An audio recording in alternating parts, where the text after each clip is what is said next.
Yusek, sabi po ni Vice President Sara Duterte, impeachable offense daw po yung ginawa ni Pangulong Ferdinand Marcos Jr. o ng gobyerno sa pagsuko sa ICC kay FPRRD, at hindi po ba nababahala dito si Pangulong Marcos na baka pwede rin pong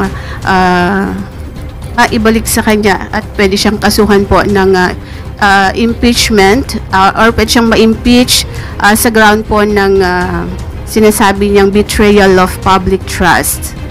So ang tanong kung nababahala ang Pangulo, hindi po. We cannot expect anything nice or any nice word from the Vice President in favor of the President.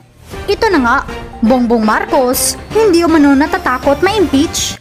Castro, sinisiraan ng husto si VP Sara. Pero bago ang lahat, maaari kayong mag-subscribe para maging updated sa mga issue at bagong mga balita. Napakahambog nga kung makasagot itong si Castro sa mga katanungan ng mga reporter tungkol sa posibleng impeachment case laban sa Pangulo. Saad pa ni Castro ay hindi umano takot ang Pangulo at puro lang umano paninira ang lumalabas sa bibig ni VP Sara. Castro, sobra na ang kayabangan. Narito ang buong detalye. Hi Yusek, morning po.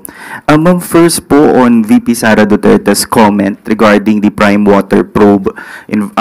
Sabi niya po ay it's political and ginagawa lang daw po ito ng administrasyon dahil sa politika and dahil daw po rin sa kanyang endorsement kay senatorial candidate Villar. Ano po ang comment natin dito?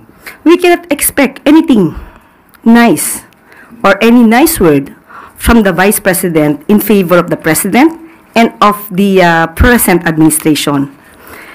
She will always use that excuse or defense of pamumulitika without really answering or responding directly to the issues. Unang-una po, since 2023, nung pumutok na po ang patungkol sa confidential funds at na ito ay nagasto sa loob lamang ng 11 days, yan din po ang kanyang nasabi. Napakaagang pamumulitika. Ngayon po, may issue pa rin po tungkol sa 12.3 billion NACOA findings patungkol po sa DepEd unsettled financial transactions ng DepEd sa pamumuno po ni VP Sara. Yan pa rin po ba ang sasabihin niyang pamumulitika? Ngayon, patungkol po dito sa pagpapaimbestiga ng Prime Waters, tandaan po natin, marami na po na mga kababayan natin, ang customers po ng Prime Water, na siyang umiiyak. Hindi po ito bago. Kaya po nakakapagtaka kung bakit hindi ito nasolusyonan sa nakaraang administrasyon. Well, anyway, namayagpag naman po ang Prime Waters noong taong 2018 sa panahon po ni dating Pangulong Duterte. At ang nais lang po na sana natin, kung ano mang pakikipag-argumento po o pakikipag-diskusyon ng ating Vice Presidente, sana po ay i-level up po natin. Rason sa rason, datos sa datos, huwag gamitan ng masasamang salita o pagmumura. Tandaan natin, ang Prime Water, ano man naging transaksyon nito, dahil umiiyak ang karamihan, dapat po talagang maimbestigahan. So wala pong pamumulitika ito. Hindi po lahat ng ginagawa ng administrasyon para sa taong bayan ay pulos or pamumulitika. Kailangan pong trabahuhin, obligasyon po ng gobyerno at ng Pangulo na tugunan ang lahat ng hinaing ng taong bayan. Yusek, we have a follow-up question from Pia Gutierrez, ABS-CBN. Mamingi lang po ng details dun sa investigation. Which agency will investigate Prime Water at kailan po ito magsisimula? Nag-start na po. Ngayong araw na to. Ang luwa. We have another follow-up question from Maris Umali, GMA7. Ma'am, sabi niyo po kanina, marami ang umiiyak tungkol dun sa mga complaints nga po na to. So, pwede niyo po bang mabanggit sa amin what specific complaints trigger the DTI's, this investigation particularly, and how widespread? At kung sakasakali, ma'am, na the findings confirm the lapses, ano pong sanctions ang pwedeng kaharapin ng Prime Water or other providers, if ever? Unang-unang umiiyak po ay Bulacan, Cavite, Laguna, Bohol, Pangasinan. Hindi lamang po yan, marami pa pong iba. Kung di po tayo nagkakamali, meron 73 joint venture agreements ang Prime Water sa mga water district, local water districts. So malaliman pong pag-iimbestiga ito. Kung ano man po ang maaari mangyari dito, saka muna lang namin kayo bibigyan ng update. Kung ano pong sanction? Bibigyan po natin muna kayo ng update. Titignan po muna natin kung ano po ang nasa loob nito at kung ano man po ang natatago or kailangan maimbestigang mabuti, ipagbibigay alam po namin sa inyo kapag nagkaroon na po kami ng mga detalye. Ma'am, we have another question from Tristan Nodalo, Newswatch. Hi, Yusek. On another topic naman po, just yesterday, the defense team of former President Rodrigo Duterte formally asked the ICC pretrial chamber to dismiss or drop the case against the former president, citing lack of jurisdiction and legal basis. And may sinabi rin po sila doon sa kanilang letter na meron daw pong supposed letter from President Marcos stating his administration would not assist the court. Can the palace confirm if such letters exist na hindi raw po makikipag-cooperate yung Marcos admin sa ICC? Isa po yung kasi sa binanggit nung defense team doon sa pag-ask nila na madrop yung charges against the former president.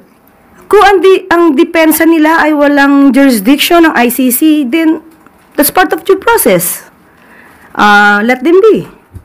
At kung ano ang magiging tugon po dito ng ICC, nasa kamay na po yan ng ICC. With regard to the letter, wala po ako sa ngayon, kung meron man, patungkol sa letter na yan. Ang letter po ba ay sinasabing hindi makikialam ang Marcos administration sa gagawin ng ICC? Kahit siguro po walang letter, hindi naman po talaga tayo makikialam kung ano po ang magiging mandato ng ICC. Pero hindi po worried ang palace, for example, that those statements of not cooperating with the ICC would weaken the charges against the president, a former president?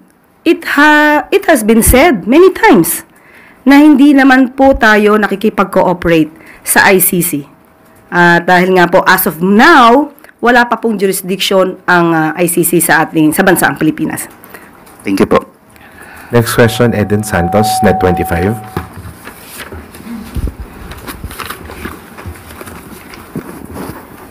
Yusek, sabi po ni Vice President Sara Duterte, impeachable offense daw po yung ginawa ni Pangulong Ferdinand Marcos Jr. o ng gobyerno sa pagsuko sa ICC kay FPRRD, at hindi po ba nababahala dito si Pangulong Marcos na baka pwede rin pong ibalik sa kanya at pwede siyang kasuhan po ng impeachment or pwede siyang ma-impeach sa ground po ng sinasabi niyang betrayal of public trust. So ang tanong kung nababahala ang Pangulo, hindi po. Next question. Next question, Jinky Baticados, IBC 13. Good morning, ma'am. Ma'am, yesterday po, the President announced about the reduce ng SSS and calamity loans po, ma'am, no? Sa interest rate po nila, and it will be effective po on July. So, may you please expound further on this po, ma'am, and what does it mean for current and future borrowers? Napakagandang pong balita niyan. Ito po ang nais po kasi ng Pangulo sa programang ito ay magkaroon po talaga ng poverty reduction. Kapag ka po nalaman natin na yung interest po ay bababa para sa mga kababayan natin na may kasalukuyang utang sa SSS, maganda pong balita yan. Para po kahit po yung kanilang kinikita o yung kanilang konting savings para maibayad, ay mababawasan yung kanilang pagbabayad sa kanilang mga utang dahil liliit po ang interest. So, yun po yung nais ng ating Pangulo at ito po ay para sa mga taong bayan para po kahit pa paano mo maibsan ang kanilang kahirapan o nararamdamang kahirapan sa kasalukuyan. Kaya muli sasabihin natin, hindi po talaga kulay itim ang bansa. USEC also po, kahapon din, in-announce po din niya sa wage board, no, he actually gave directive na dapat they have to review further the minimum wage in the respective areas po. May timeline pong binigay ang Pangulo sa kanila. Okay, sa kasulukuyan po, dapat po na malaman din po ng ating mga kababayan na lahat po ng region natupad po ang utos ng Pangulo na taasan po ang salary or minimum wage through a regional tripartite board. Nabigyan po ito for the whole 2025, nabigyan po na taasan po. At ngayon, sa kasalukuyan, pag-aaralan muli para naman sa susunod na taon. Opo, ganun po yun. So, para po ito sa mga manggagawang Pilipino po. Yusek, we have a follow-up question from Ann Soberano, Bomba Radyo.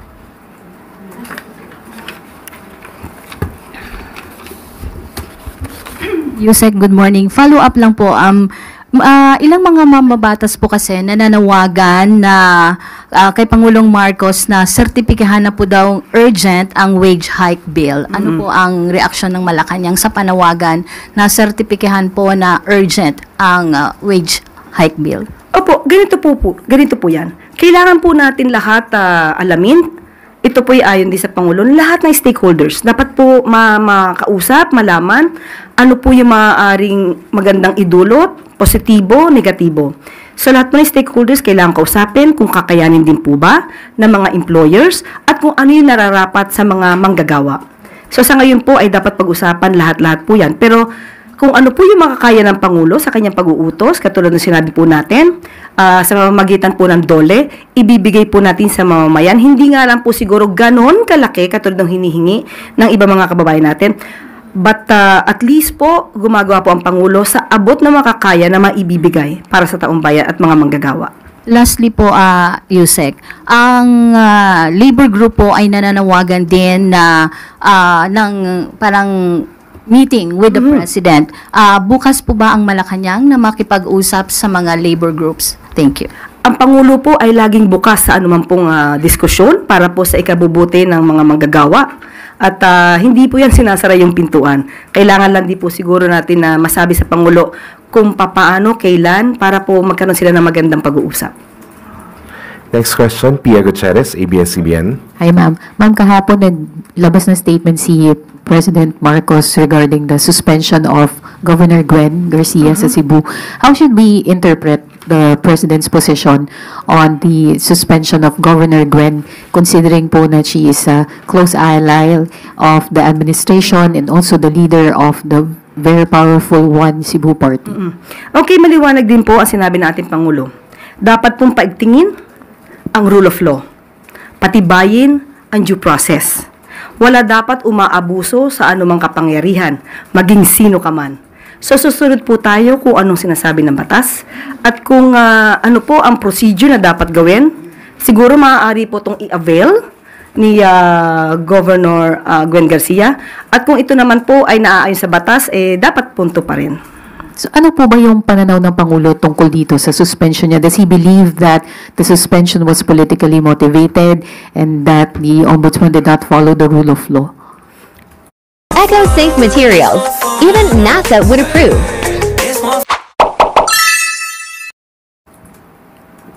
Ang pananaw po ng Pangulo ay laging kung ano ang dapat sa batas. Hindi po natin gagamitin yung excuse ng pamumulitika. Maaari siguro na may mga issues patungkol sa pamumulitika, but still ang Pangulo, ang gusto lamang po niya ay masunod kung ano sinasabi ng batas. Do we expect any intervention po from Malacanang?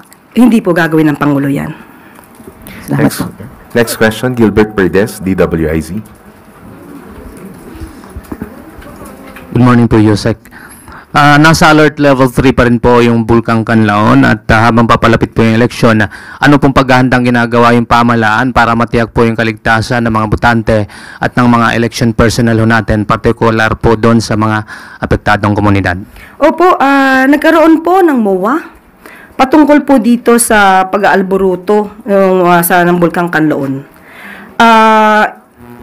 Ang sabi po sa MOA ay pag-iigtingin po ang kanilang pagsiservisyo para masiguro po ang kaligtasan at ng mga kababayan natin at matuloy po ang sinasabing eleksyon sa darating na May 12.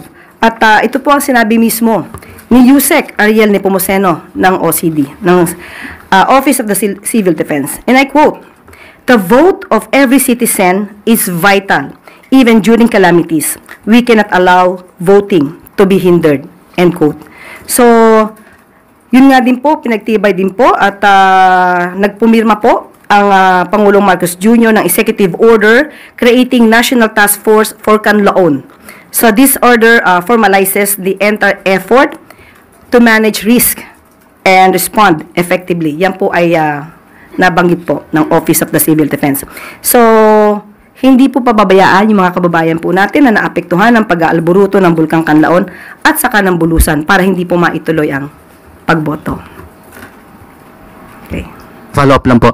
Meron po bang mga emergency voting centers para po doon sa yung mga personnel ho na tumutugon sa mga disaster efforts po ng pamahalaan? Para po halimbawa mauna silang bumoto o kaya may particular silang lugar na pupuntahan po para makaboto? Opo, ginagarantiyahan po na magkakaroon ng plano para sa evacuation ng polling precincts, pagkakaroon po ng incident command post sa eleksyon at ang pag-explore po para ma-deputize ang OCD personnel para makasuporta sa election security sa mga high-risk areas.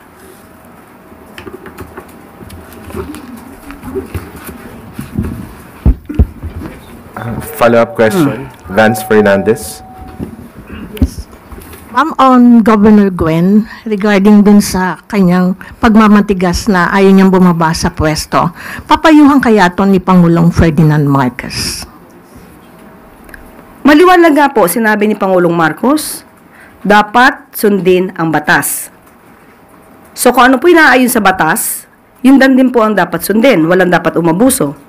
Wala po tayo sinasabi kung ang umabuso ay yung ombudsman o si Governor Gwen Garcia. Kung ano po nasasaad sa batas, kung may depensa naman po si Governor Gwen Garcia at sinasabi na hindi dapat magpatupad ng suspension sa loob ng 90 days during the election period.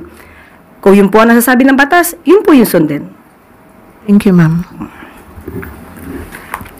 Bago po tayo magtapos, bilang update sa inisyatibo ni Pangulong Marcos Jr.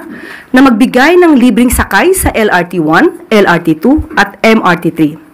Umabot sa higit 1.2 million commuters ang nakinabang sa unang araw ng Labor Day bilang sakay noong April 30. Nauna nang sinabi ng Pangulo na ito ay isang pagbibigay pugay sa mga manggagawa at sa kanilang kontribusyon sa ekonomiya. Ito po, Ase Cabiles, napakagandang balita po niyan. Ibig sabihin ay wala pala tayong record ng default o sa pagbabayad ng utang kahit napakalaki po ng utang na naiwan sa atin noong nakaraang administrasyon. So, ibig sabihin nito ay hindi pala totoong itim ang kulay ng bansa sa ngayon. Thank you po for that good news. At handa na po tayong tumugon sa inyong mga katanungan. Okay, Yusek Clear, first question po, Alvin Baltasar, Radyo Pilipinas. Yusek, good morning po ulit. Yusek, kakamustahin lang po yung turnout nung launching ng pagsisimula ng 20 pesos per kilo ng bigas. Ano pong feedback pati doon sa quality ng rice na ipinamahagi kahapon? Nakita po natin, lalong-lalo po sa mainstream media, na napakarami pong nag-avail, marami pong pumila, marami pong nakinabang sa mga kababayan natin sa Cebu at nakabili po ng bigas na 20 pesos po kada kilo. At ito po ay sinundan po ng yung sa mga reporters po, sinundan po mismo yung nakabili at sila po ang nagpatunay na maganda po ang bigas, na isaing po nila at tuwan-tuwa po ang mga kababayan natin sa Cebu. Sana po nga ay magtuloy-tuloy po ang proyektong ito para sa mas nakakarami pang Pilipino. Bali patunay na dito, Yusek, doon sa parang kontra na din doon sa mga naunang pananabotahe sa programa natin, ano? Opo. Kung ito naman po ay hindi manggagaling din naman sa mainstream media at mga responsible social media content creators, huwag niyo na pong paniwalaan yung mga fake news peddlers. Paniwalaan po natin kung ano po yung nakikita natin sa mga news na may kredibilidad. Yusek, we have a follow-up question from Maris Umali, GMA7. Hi ma'am, magandang umaga po. Ma'am, how long can the government sustain the subsidy or program of a 20 peso price for the rice, and will there be a wider rollout? According to the reports given to the President, the program can be sustained up to December of this year, and maybe by the following year, 2026, it would be considered or would be included in the budget. Ma'am, may tatanong lang po ako kasi meron po kami reporter, I just forgot where he was last night, pero meron daw area na hindi natuloy yung 20 pesos. Meron po bang nakarating na ganito sa inyong na information? Sa Cebu? Sa Kadiwa po, ma'am. Ng Cebu? Yes, opo. Parang hindi ko alam kung saan exactly, pero meron pong nakarating na hindi raw po natuloy dun sa particular area na yun. Meron po bang ganitong nakarating sa inyo? And kung ano yung dahilan, bakit hindi natuloy dun sa area? Sa ngayon po ay wala pa po tayo nadinig na ganun pong balita, pero i-follow up po namin at aalamin namin kung totoo may nangyaring ganun po at kung ano yung maaari naging dahilan, kung meron man po. Another follow-up question po from Maricel Halili. Yusek, magandang umaga po. May update na po ba tayo tungkol dun sa ni-request na exemption for the 20 pesos per kilo ng bigas? Pinayagan din ba sila na maibenta outside Cebu but within Visayas? Sa ngayon po, itong oras na to, itong minuto na to, ay wala pa pong napaparating sa akin kung napayagan po ng COMELEC yung exemption. Pero makatapos po ng press briefing, kakausapin po natin si DA Secretary Kiko kung ano man po ang pinaka-latest dito. Follow-up. Sorry. Maris Umali. Ang sabi po, ma'am, sorry, hindi po pala sa Cebu. Kadiwa Store sa Bureau of Plant Industry sa San Andres, Malate. Halos likod lang ng church. Dahil po ba hindi kasama siya supposedly dun sa 20? Sa Cebu po. Supposed to be kasi ang launching po sa Visayas Avenue ay ngayon. So, since kung hindi pa po ito pinayagan ng COMELEC, hindi po siya magro-roll out doon. Kasi po supposed to be ang launching for that Visayas Avenue sa Bureau of Animal Industry. Tama po ba? Bureau of Plant Industry po. Kasi supposed to be ang launching is Bureau of Animal Industry. Yung launching ng NFA. Okay. Pero hindi pa po kami nabibigyan ng update patungkol po doon. Kasi ang rollout po talaga is sa Cebu, Kadiwa Store sa Cebu. So that's the only reason? Yes. Hindi dahil kulang ng supply? Ay, hindi po. Naging problema? Marami po tayong supply sa ngayon. Okay. And yung sinasabi niyo po na it will be sustained until December, yung wider rollout po ba to different sectors, posible po ba yun? Or it will just be for the indigent only in the meantime? Yes, for the meantime, only for those vulnerable sectors po. Another follow-up question from Eden Santos, 25. Good morning po, Yusek. Clarification lang po kasi sabi niyo last time, lahat po pwedeng bumili nitong 20 pesos na bigas. Pero ang sabi po ng DA, mga piling sektor lamang po ng ating lipunan yung makakabili nitong murang bigas. Alin po ba talaga yung totoo dun? Yun po ang unang plano. Pero dahil po napag-aralan po, naunahin muna po yung nasa vulnerable sectors, uunahin po muna natin sila. Yan din po ang pahayag ni DA Secretary Kiko Laurel. Binalak po na lahat po para sa Kadiwa stores, but pinag-aralan po para hindi rin po magkagulo at mauna po yung mas nangangailangan po. Uunahin po muna yung mga nasa vulnerable sectors. Okay, kasi po nauna nang sinabi ni DA Secretary nung nagsaing po sila ng bigas na pili lamang. Then the next day kayo po yung nagsabi na lahat pwedeng bumili. Medyo nagkaroon lang po ng konting pagkalito doon. So ngayon po, Hindi po ganun ang ating nasabi. Ang sabi po natin, pipilitin po na lahat. Yan din po ang nasabi po ni NFA Administrator.